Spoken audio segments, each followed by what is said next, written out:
Vítam vás v Inštitúte lekárskej regenerácie a kozmetiky doktora Leoša Stredu v Nových Zámkoch. A teraz to najkrajšie. Váženie. Dokonca aj ja sa odvážim odvážiť.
Takže máme tady zase měsíční hodnocení vašich výsledků a já si myslím, že byli perfekt.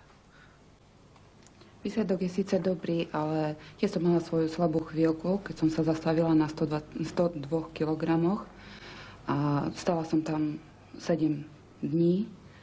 Dala som si jednodňovú hladovku a potom to znovu začalo klesať. No, to je, myslím si, velice dobrá věc právě, protože samozřejmě organismus má tendenci bránit se hubnutí a někdy takový ty radikální jednorázový třeba hladovky na 24 hodin jsou velice dobrým odrazem vlastně na to, jak dál pokračovat a jak dál hubnout. A co vy, slečno Janko?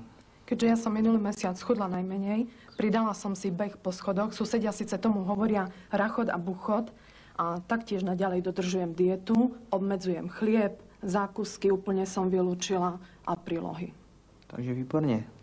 Už dvakrát sa mi stalo, že aj keď som dodržiavala dietu a cvičila som, váha mi zastala a nedošlo k jej úbytku. Sice potom som zhodila, ale neviem, čo je toho príčinou. To je právě otázka toho, že organismus nebo naše tělo se velice často vlastně hubnutí brání. To hubnutí je pro něj věc nepřirozená a samozřejmě ta obrana někdy může být tak intenzivní, že zastát na váze může člověk i po několik týdnů, v některých případech i po několik měsíců. Jde jenom o to, aby právě v tuto dobu člověk nestratil chuť a pokračoval dál, protože pak ty výsledky mohou pokračovat. No a vy, pán Anton? Tak pokračujem stále v diete a v záluži. Každý, kto ma stretne ponáhľať sa, vie o tom, že sa neponáhľam na autobus, ale je to v rámci chudnutia. Ja som zo sebou veľmi spokojná, ale hnevá ma Tónko. Zase bol najlepší. A keďže bol najlepší, dostáva od firmy Brown odšťavovač. Paní Magdičko, váš úspěch byl vynikající. No a aby se vám dařilo pořád tak dál, tak vám slečna Sabina předává myostimulátor. Wow!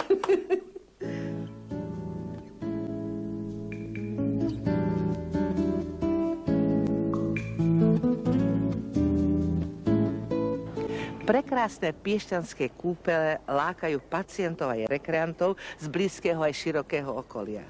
A všetci tu hľadajú to isté – stratené zdravie. Ja by som teraz poprosila pána doktora Doležala, aby nám toto kúpeľné mesto priblížil. Ako vidíte, nachádzame sa pred kolonádnym mostom, pred najznámejším mužom kúpeľov Piešťan, je to Barol Lámať, ktorý bol tu osadený v roku 1933 a môžeme si všimnúť, že na moste je veľmi krásny nápis Saluberime Pistinensis Terme, čo znamená najuzdravujúcejšie kúpele Piešťany. Ak by ste dovolili, by som vám mohol povedať niečo z histórie. Piešťan, prvá historická zmienka o kúpeloch Piešťan bola z roku 1113 v Zoborskej listine, kde bolo popísané, by som povedal, nejaké majetkové pomery medzi obcov Trebaticami a Piešťanami.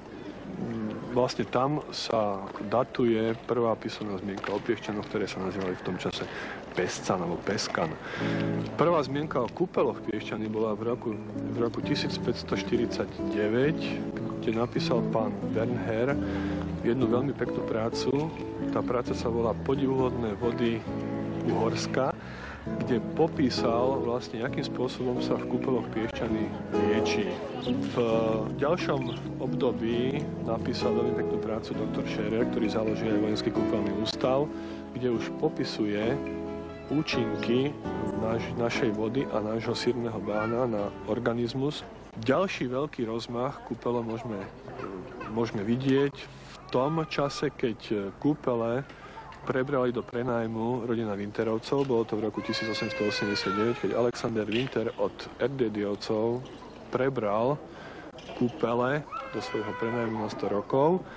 A vlastne môžeme ďakovať tejto rodine, že urobila pre Piešťany naozaj veľmi veľa, pre rozmach Piešťan, pre kúpeľníctvo nielen Piešťanov, ale aj na Slovensku. Ďalší rozvoj kúpeľov môžeme pozorovať v 60. rokoch, kedy na kúpeľnom ostrove boli postavené nové kúpeľné zariadenia, Balnea Grand Splendid, Balnea Esplanade Palace s modernou balneoterapiou. Som presvedčený, že ste ju videli, že sa vám páčila.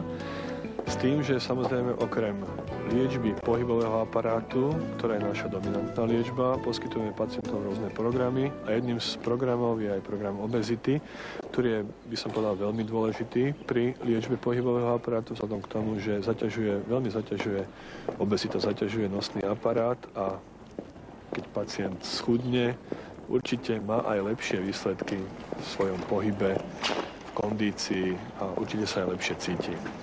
Ďakujem pekne za rozhovor. Zdravím vás, milí priatelia. Dnes si pomocou stretchingu pretvičíme svalstvo lítok.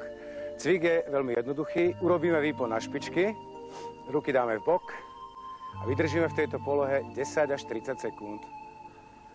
Čas je nám už dávno známy. Musíme precítiť napnutie lítkového svalu. Pre tých, čo balansujú, je najlepšie chytiť sa nejakej podložky, prípadne steny. Vydržíme, uvoľníme sa na 2 až 3 sekundy a snažíme sa natiahnuť lítkový sval takým spôsobom, že sa predkloníme dopredu, rukami sa chytíme zeme, päty tlačíme do podložky, vydržíme 10 až 30 sekúnd.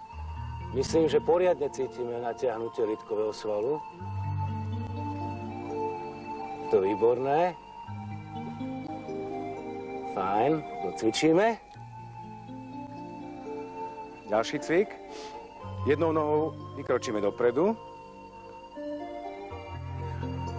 Zadnou nohou tlačíme špičkou do podložky. Pätu trošku zdvihneme.